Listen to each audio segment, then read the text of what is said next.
Hello, welcome. Last time on the channel, I did a battle report for a game called Flames of Orion, and I'm back, and I'm going to do another one, and I hope you enjoy it. So, in this video, we're going to do a battle report, which I've called One Man's Trash.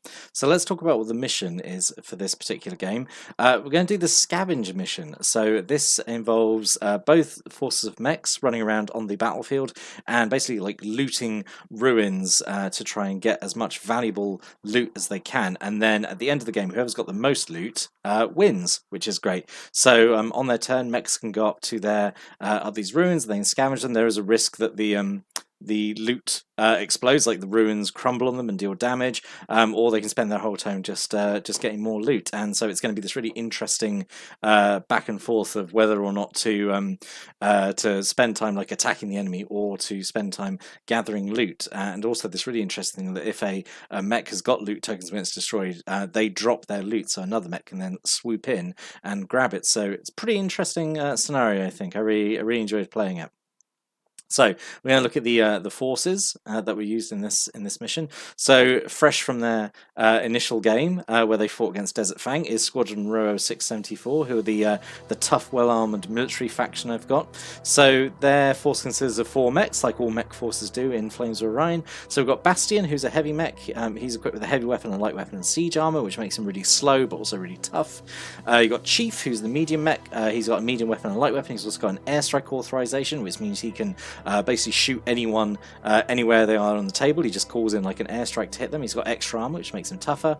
Then we've got Pilgrim, who's got a long-range weapon and a close-range weapon, so sort of good at whatever range he finds himself at. He's got an extra light weapon and extra armor. And then we've got Valiant, who's a medium mech. He's got a medium weapon and a light weapon, a basic melee weapon, which was basically there just to use up points, and he's got extra armor as well. So really nothing too flashy about Squadron Rho. They've just got good armor and just solid weapons, and yeah, we'll have to see if that's enough for them in this match, because they're up against XetaCorp. We've not seen them in a mission yet. They weren't in the last one, so we're going to look at them. So these guys, I like to imagine as the techie faction. So I've given them kind of like all these fun upgrades that let them do, or like weird weapons, like with weird upgrades. So yeah, just it'd be interesting to see how they play out here.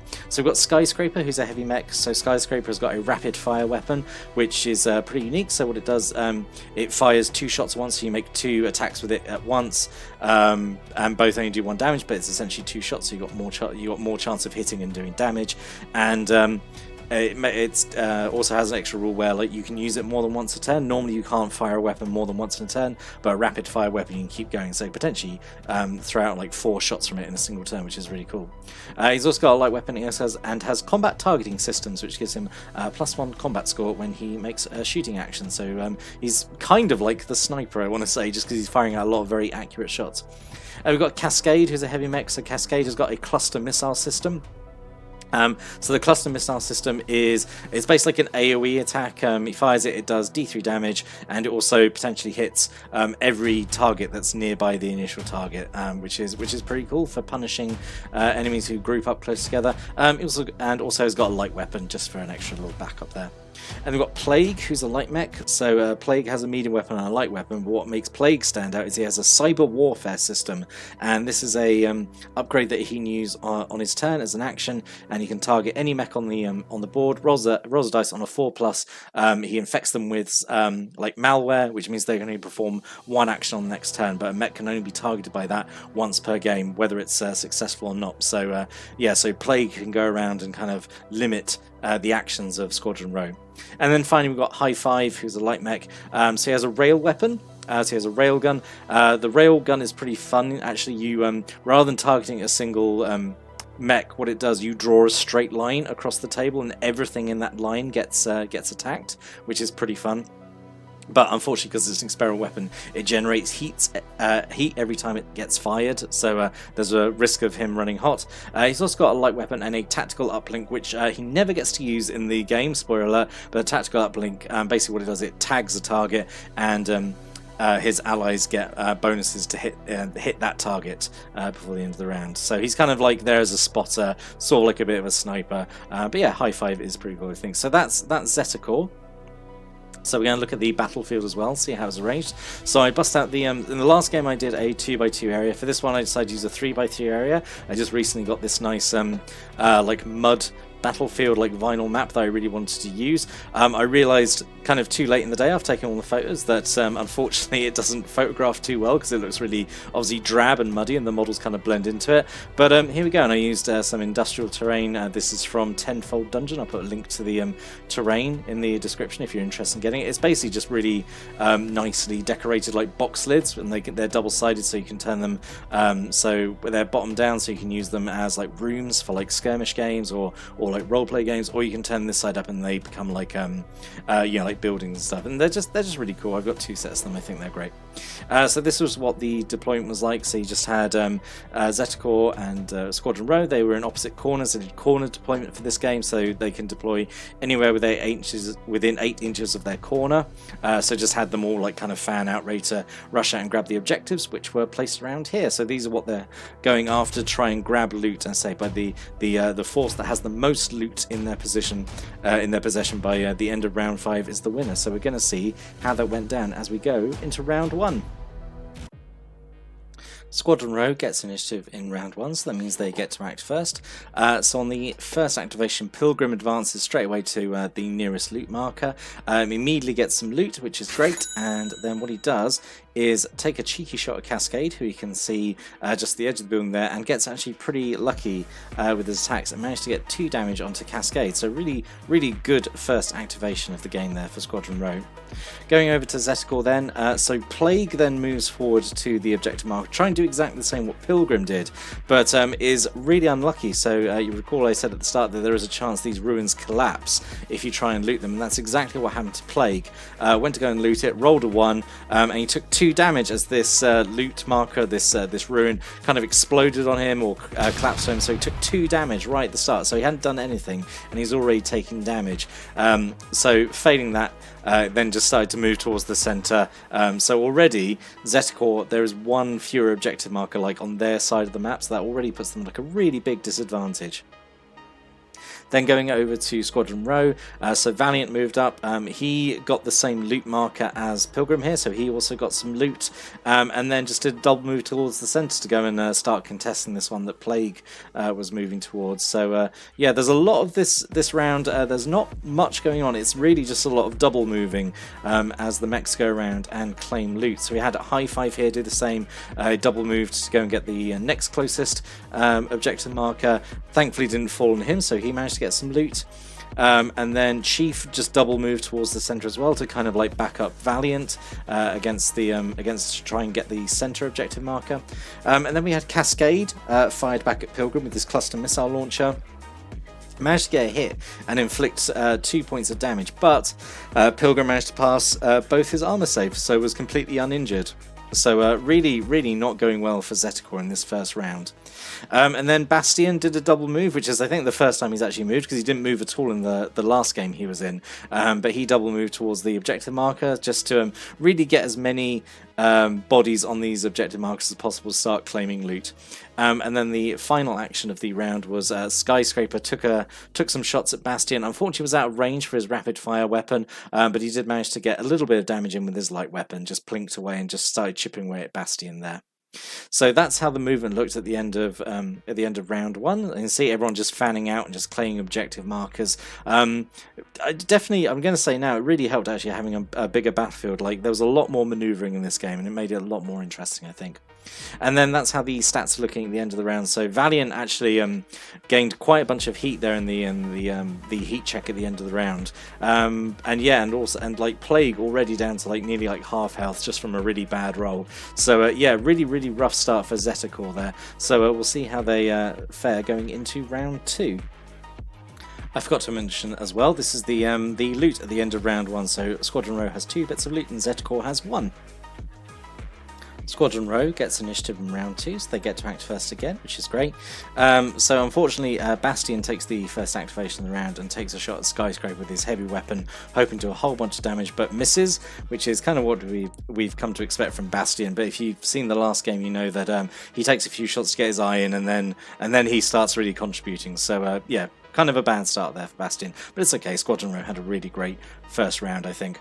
And then this was, I think, really fun. So High Five is tucked away at the back here. So spent his first action getting some more loot from the objective marker, and then fired his railgun because he had this perfect line to hit both Chief and Bastion.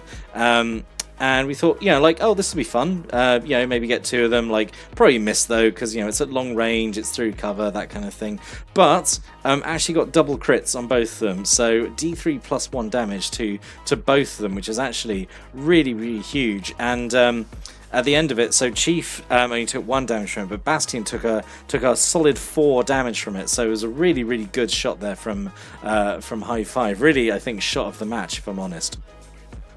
Valiant then didn't really do much. Valiant moves up to the center marker. He got some more loot. He then tried to take a shot at Plague because he was nearby and low health, but just missed all his attacks. But that's fine, because Plague actually took care of the matter himself. So he had a very weird turn, Plague. So firstly, tried to do his cyber warfare on Chief to try and only make it prevent him from taking double actions on the next turn. He basically shuts him down for a turn. That failed, because just failed the roll. So then moved up to the center objective to try and get some loot. Rolled a 1 again, so this objective exploded on Plague as well. Did the full 3 damage.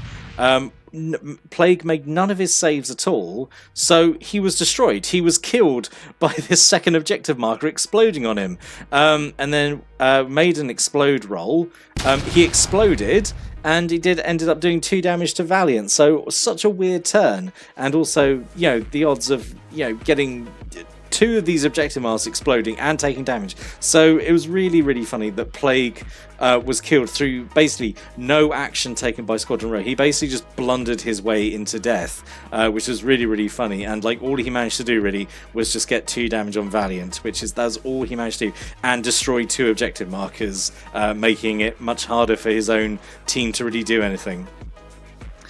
So following on from that, so Chief just moved up, took a shot at Skyscraper. He just missed, so that's pretty unexciting. Skyscraper then took a shot at Valiant and actually managed to get some really decent damage in, like almost destroying him, which is big because Valiant's got a whole bunch of loot on him. So if he can get Valiant destroyed, he drops the loot, and then someone else can sweep in and take that loot when it's been dropped. And then Pilgrim went to go and get some more loot from this objective marker. He also rolled a 1, so that objective marker also exploded. So there's a lot. So basically, in the course of 2 turns, we've had 3 of the 5 objective markers explode, which basically makes it just makes the game a lot harder then, because there's less loot in the game. So there's only now 2 objective markers where people can get loot from.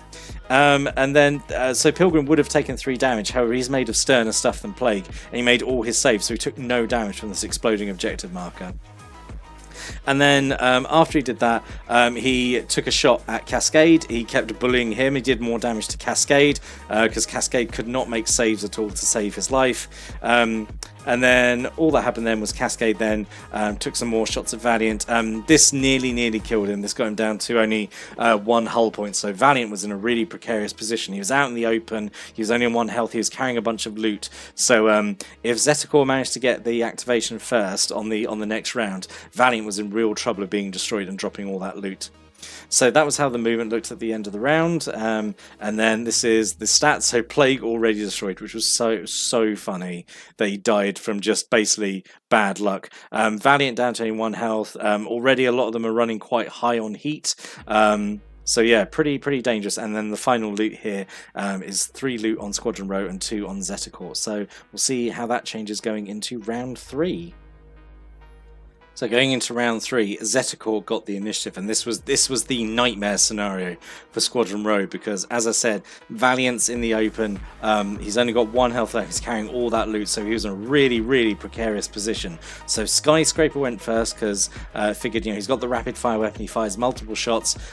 He only needs to get 1 damage in to destroy Valiant, and he absolutely completely whiffed it. Missed every shot, and I think the 1 hit that did get through was saved by Valiant's armor. So he had this absolute perfect target and completely whiffed it, which was so disappointing.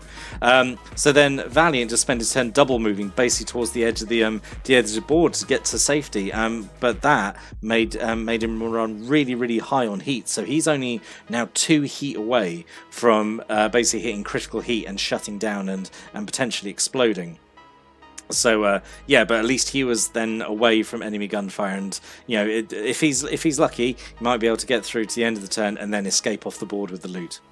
But then this him running this way put him in perfect position then for high five to take a shot with the railgun again, because the railgun can shoot through cover. It doesn't matter, doesn't need line of sight. You just pick a table edge and you just draw the straight line. So unfortunately wasn't able to get Pilgrim in the line as well, but this was kind of like Valiant has to die. He's got the most loot, and then at least then if he gets destroyed, then it forces Squadron Rho at least to go and like try and pick it up. So High Five did the shot, so he got some extra loot as well, and then so for his second action he generated 3 heat with this single action, because it was a second action which generates a heat. It was shooting a railgun which generates 1 heat because of the railgun, and then he bolstered it as well, which is an extra heat, so he got generated 3 heat from this. So he's only 2 heat away from shutdown basically.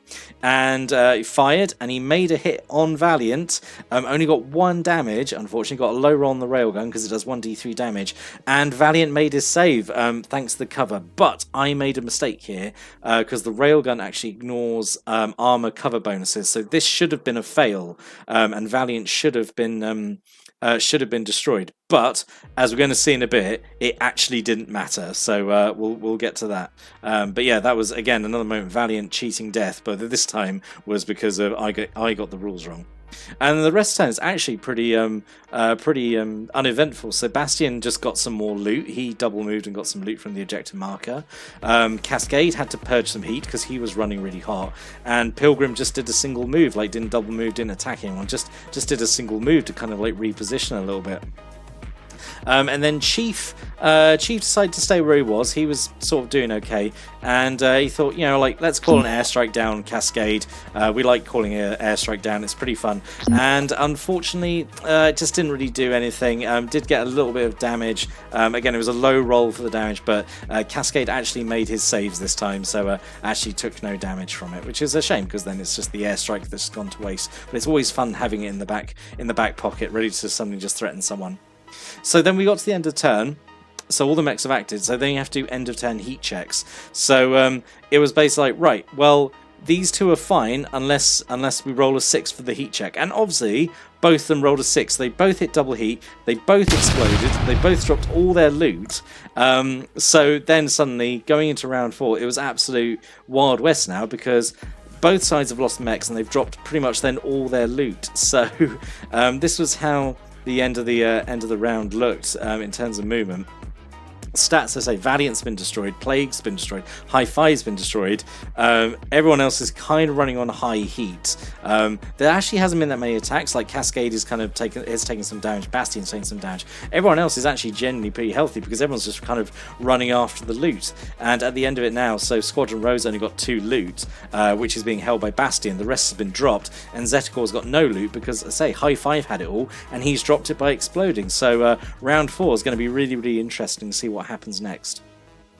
Okay, going into round 4, XetaCorp got the initiative once again. It was a pretty chill turn, honestly. So Cascade and Pilgrim, they both double moved to go and pick up the loot that High Five and Pilgrim had both dropped when they exploded, which was fine. That was all they did. They just double moved to do that, and they were both near the board edges, so they could escape next turn. Skyscraper was running pretty hot, so he just spent his turn purging heat. Bastion collected more loot and then also took a shot at Skyscraper but missed.